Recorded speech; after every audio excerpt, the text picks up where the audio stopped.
জীবনতলা চৌমাথা বাজারে বিক্ষোভ, তৃণমূল নেতার বিরুদ্ধে দুর্নীতির অভিযোগ। শওকত অনুগামী তৃণমূল নেতার বিরুদ্ধে বিক্ষোভ, শাহিদুল সর্দারের বিরুদ্ধে দুর্নীতির অভিযোগে সরব হচ্ছেন স্থানীয় বাসিন্দারা। জব কার্ডের টাকা লুট করেছেন তৃণমূল কংগ্রেসের নেতা।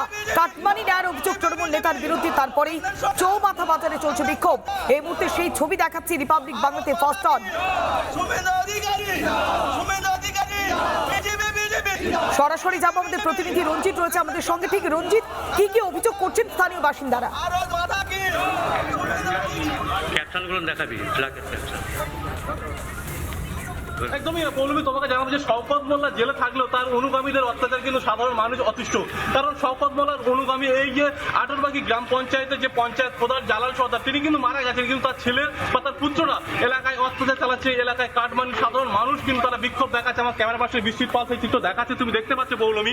এলাকার বাসিন্দারা তারা বিক্ষোভ দেখাচ্ছে যে স্কুলের মাঠ দখল করে মুরগির ফার্ম, সরকারি যে জমি বিক্রি করে দেওয়ার অভিযোগ এবং পঞ্চায়েতের টাকা লুট সহ একাধিক বিক্ষোভ সাধারণ মানুষরা তারা বিক্ষোভ দেখাচ্ছে।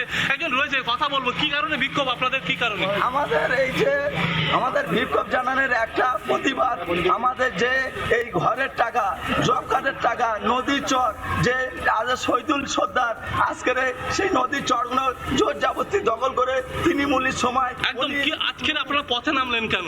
পথে নামলাম এই জন্য নামলাম যে আমাদের এইভাবে যে শোষণ করে এসেছে আজ থেকে দীর্ঘ 20 বছর, 24 থেকে, সেই শোষণের বিরুদ্ধে আমাদের জনগণ, আমরা সব জনক্ষিপ্ত হয়ে গেছি। কারণ আমরা বদ্ধ ঘরে ঢুকে গিয়েছিলাম, সে বদ্ধ ঘর থেকে লোক আবার ছাড়া পেয়েছে, আবার এগিয়ে যাচ্ছে, এর প্রতিবাদ করার জন্য এগিয়ে গেছে। একদমই, তুমি দেখতে পাচ্ছ পঞ্চায়েতের টাকা লুট, পেট্রোল পাম্প তৈরি করেছে, আমফানের টাকা লুট এবং তুমি একবার জানতে চাও, জব কার্ডের টাকা লুট করবার তারা অভিযোগ করছেন, ঠিক কিভাবে, কোন পদ্ধতিতে জব কার্ডের টাকাও লুট করতো এই শাহিদুল সর্দার? একদমই কথা বলবো। জব কার্ডের টাকা লুটের কথা বলছে, জব কার্ডের লুটটা কিভাবে হয়েছে? ফেক অ্যাকাউন্ট তৈরি করেছে, ফেক অ্যাকাউন্ট তৈরি করে ওরা জব কার্ডের সাধারণ মানুষের নামে জব কার্ড করেছে, কিন্তু তারা হাতে পায়নি। যদিও বা হাতে পেয়ে থাকে, তাদের টাকা অ্যাকাউন্টে ঢুকিয়ে ম্যানেজারের সাথে গোটাপ করে টাকাটাকে উইথড্রল করে নিয়েছে। কোন পঞ্চায়েতে? আমাদের 18 পঞ্চায়েত। একদমই, তুমি দেখতে পাচ্ছ গ্রামবাসীরা বলছে যে ফেক অ্যাকাউন্ট করেছে, পঞ্চায়েতের যারা ছিল আধিকারিকরা তাদের সঙ্গেও কারসাজি করে এবং ব্যাংকের ম্যানেজারের সঙ্গে কারসাজি করে একাধিক টাকা লুটপাট করেছে। এবং গ্রামবাসীরা তুমি দেখতে পাচ্ছ প্লাকার্ড হাতে তারা কিন্তু রাস্তায় নেমেছে। এই যে 18 গ্রাম পঞ্চায়েত এলাকা, এই যে দাহারানি যে চৌমাথা, সেই চৌমাথায় কিন্তু রঞ্জিত, তাদের এখন দাবিটা কি, কি করতে হবে, কি করলে তারা এই বিক্ষোভ থেকে সরে দাঁড়াবেন? তাদের মূলত দাবিটা কি, কোন দাবিকে সামনে রেখে তারা পথে নামলেন? একদমই কথা বলবো। আজকে আপনারা যে পথে নেমেছেন, মানে আপনাদের মূল দাবিটা কি আপনাদের, মানে কোনটা দাবি পূরণ হলে আপনারা এই বিক্ষোভ থেকে সরে দাঁড়াবেন? দাবি একটা না, শত শত দাবি।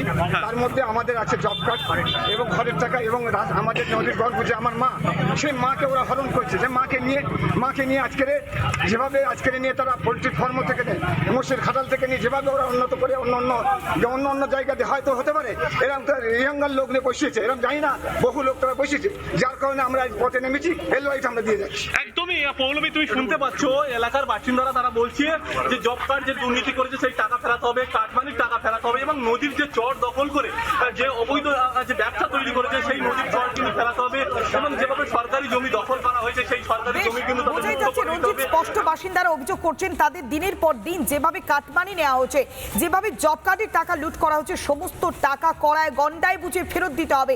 সেই কারণেই তারা প্রতিবাদ জানাচ্ছেন, বিক্ষোভ দেখাচ্ছেন।